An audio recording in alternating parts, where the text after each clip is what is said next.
అందుకే అంటారా ఎవరు తీసిన గోతులు వాళ్ళే పడతారని.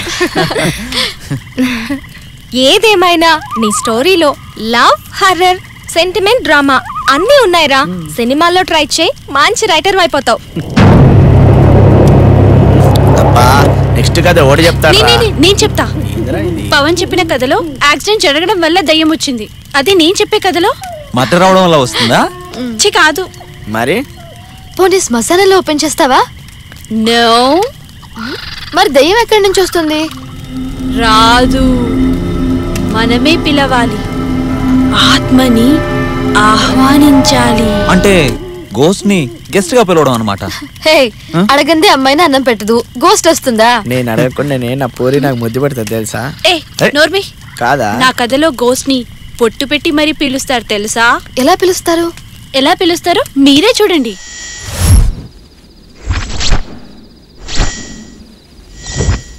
అది కాదు మౌని, నేను చెప్పేది విను. మా అమ్మ నాన్న ఊరెళ్ళారు, పని మనిషి కూడా వెళ్ళిపోయింది. ప్రియాని తీసుకుని వెంటనే ఇక్కడికి వచ్చాయి. నువ్వు ఇంకేం చెప్పకు, నేను ఫోన్ కట్ చేస్తున్నా. కరెక్ట్గా 10 minutes లో మీరిద్దరూ ఇక్కడ ఉండాలి.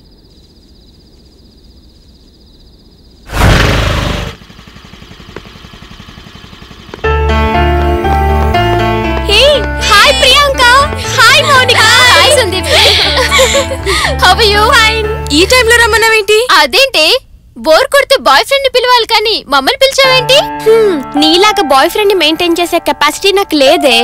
కొయ్ కొయ్, టాలెంట్ లేకపోతే ఏంటి, టెంప్ట్ చేసే ఫిగర్ ఉంది కదా. ఏయ్, మీ గురించి నాకు చెప్తావేంటి? చూడవే, దీనికి ఎక్కడ కొట్టాలో కూడా తెలియడం లేదు. నీకు కూడా. ఏంటి వెతుకుతున్నావు? ఆగవే. ఎక్కడికి పోతుంది ఇది? ఇదేంటి, ఫ్రిడ్జ్ లో ఏమీ లేవు. ఒక్క ఫ్రూట్ లేదు, ఒక్క ఫ్రూటీ లేదు. చెత్త ఫ్రిడ్జ్. ఇదొకటి, దీనికి ఎప్పుడు తిండికోలే. హాస్టల్లో ఉన్నంతసేపు ఫుడ్ తింటుంది, బయటకు వస్తే మన బుర్ర తింటుంది. బాబోయ్. పోనిద్దు, పిజ్జా వాడికి ఫోన్ చేసి పిజ్జా ఆర్డర్ ఇద్దాం. లేకపోతే దీని తిండికోలు తట్టుకోవడం చాలా కష్టం. నువ్వు గుడ్డి. హలో, ఆర్డర్ చెప్పగానే ఆకలి తీరిపోయినంత ఆనందంగా ఉంది. House number 42. Okay, thank you. నీ పిజ్జా ఆర్డర్ ఇచ్చేసానే. Thank you. ఇదేంటి, దీనికేం కనిపించింది? ఎక్కడికి వెళ్తుంది ఇది? వావ్, నా బ్రాండే. నీది కూడా సేమ్ బ్రాండా? ఏయ్, అది అక్కడ పెట్టవే, అది మా డాడీది, మిలిటరీ సరుకు. మిర్చిదా? అయితే యుద్ధం ప్రకటించాల్సిందే. మొత్తం నేనే వేసిస్తా. అప్పుడు వార్ 1 side అయిపోతుంది. అప్పుడు నా పని అయిపోద్ది, అది అక్కడ పెట్టు. బా, నువ్వు ఒక దానివి, ఉన్న చోట ఉంచావు, అన్ని పడేస్తావు. హే, ఏంటి ఇది? ఇదేదో మంత్రగాడు ముగ్గేసినట్టుంది. నువ్వు చెప్పింది కరెక్టే, ఇది ఒక మంత్రంతో కూడిన యంత్రం. ఈ మంత్రం ఏంటి, యంత్రం ఏంటి? చెప్తాంటే పదండి, కూర్చోండి.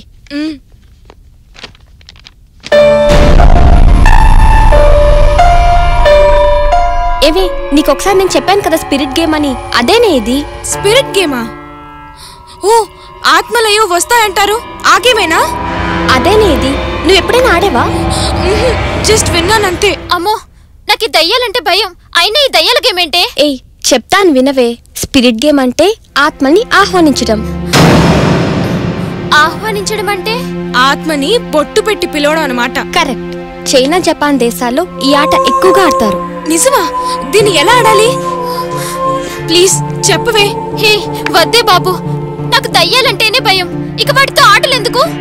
పిరికిదానా, భయం ఎందుకే? ఇది జస్ట్ గేమ్. ఎలా ఆడాలో చెప్తాను, విను. ఇదిగో, మనం ఇక్కడ కాయిన్ పెట్టి దాని మీద మన ముగ్గురం వేలు పెట్టి కమాన్ స్పిరిట్ అని పిలవాలి. కోరికలు తీరకుండా చనిపోయిన వాళ్ళు ఆత్మలవుతారంట కదా, అలాంటి ఆత్మలు పిలిచి వాటి గురించి తెలుసుకోవడమే ఈ గేమ్. ఆ తర్వాత వచ్చిన ఆత్మని నీ పేరేంటి, నువ్వెలా చనిపోయావు అని అడుగుతాం. వచ్చిన ఆత్మ పేరు రవి అనుకో, ఇదిగో ఈ కాయిన్ మీద వేలు పెట్టి ఆర్ దగ్గరికి వెళ్ళి తర్వాత ఏ దగ్గరికి వచ్చి తర్వాత వి దగ్గరికి వచ్చి చివరిగా ఐ దగ్గరికి వస్తే వచ్చిన ఆత్మ పేరు రవి అని మనకు అర్థమవుతుంది. అలాగే చనిపోయిన వారి వయసు కూడా ఈ నంబర్స్ ద్వారా మనకు తెలుస్తుంది. అంటే మనం వేసే క్వశ్చన్స్ కి కాయిన్ ద్వారా సమాధానం ఇస్తుందన్నమాట. నాకు అసలే భయం. ఈ టైంలో ఆత్మల్ని పిలవడం అవసరం అంటావా? నువ్వేంటి ఇంత పిరికిదానివి? నేను చూడు ఎంత ధైర్యంగా ఉన్నాను. హలో నేనేం దానంత పెరుగుదాన్ని కాదు. I'm ready. Let's play the game. సరే లెట్ us స్టార్ట్.